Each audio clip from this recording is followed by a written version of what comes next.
I can guarantee you will grow mentally, spiritually, and you will learn so much on your journey.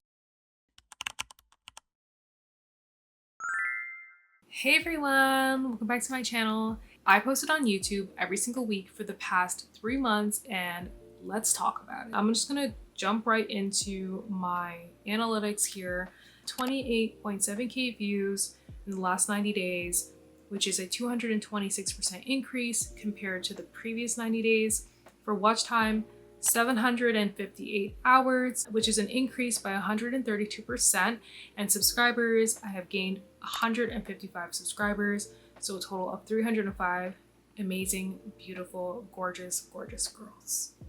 And guys, maybe. I would still consider myself a newer content creator. I mean, I've been around for a while, but obviously I have not been really learning. So I really wanted to take this opportunity to be super consistent and try to analyze, my results and see how that helps me as a content creator. And I hope this helps you as well.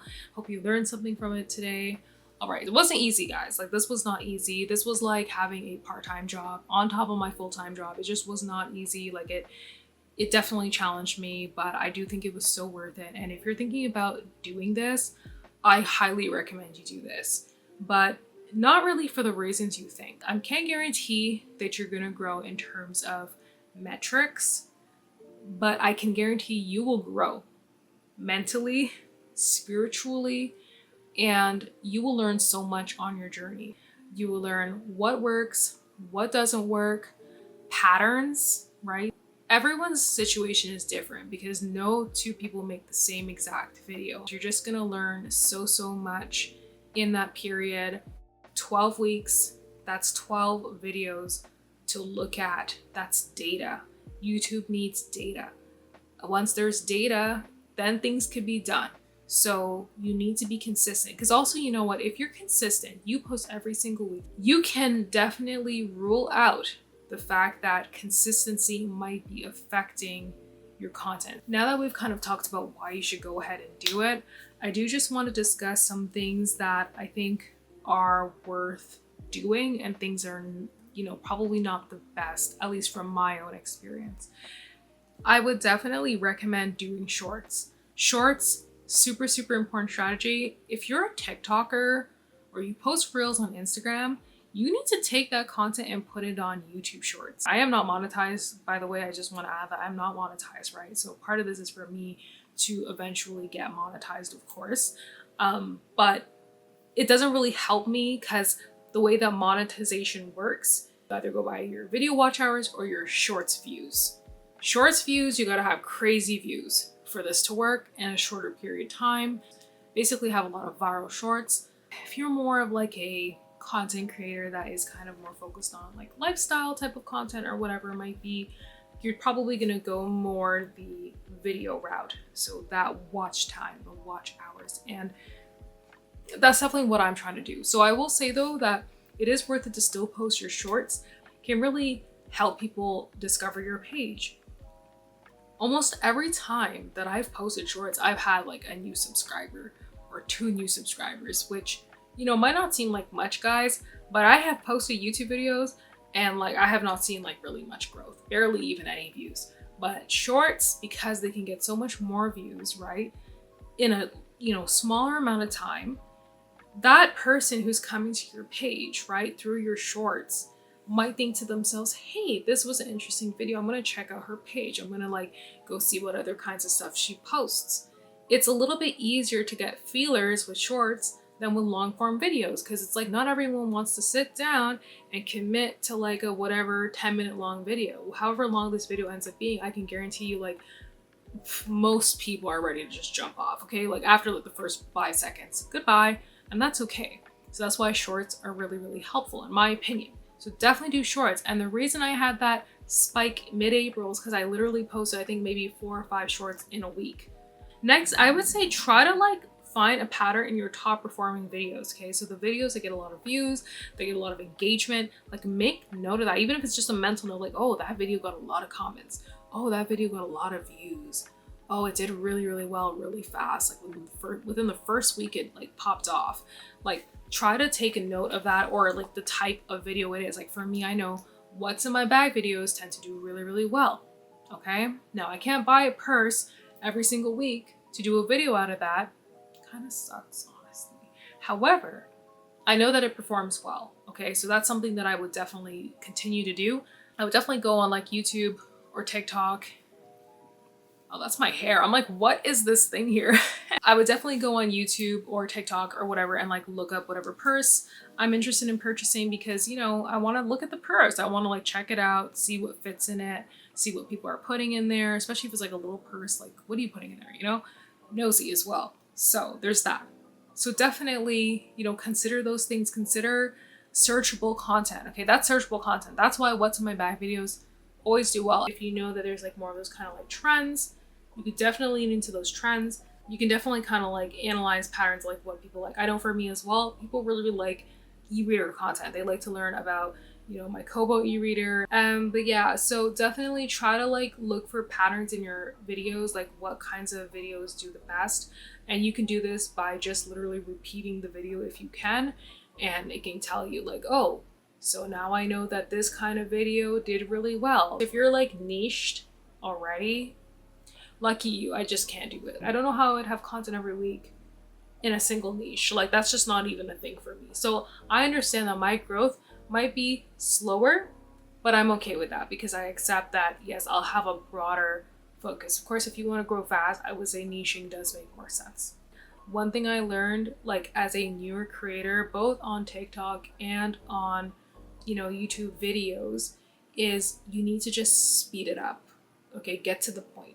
I ramble. I know I ramble, and like I am not a super fluid speaker. I definitely, you know, stop halfway and like switch, you know, my train of thought, or like I will pause and stuff like that. And, you know, I'm doing it now.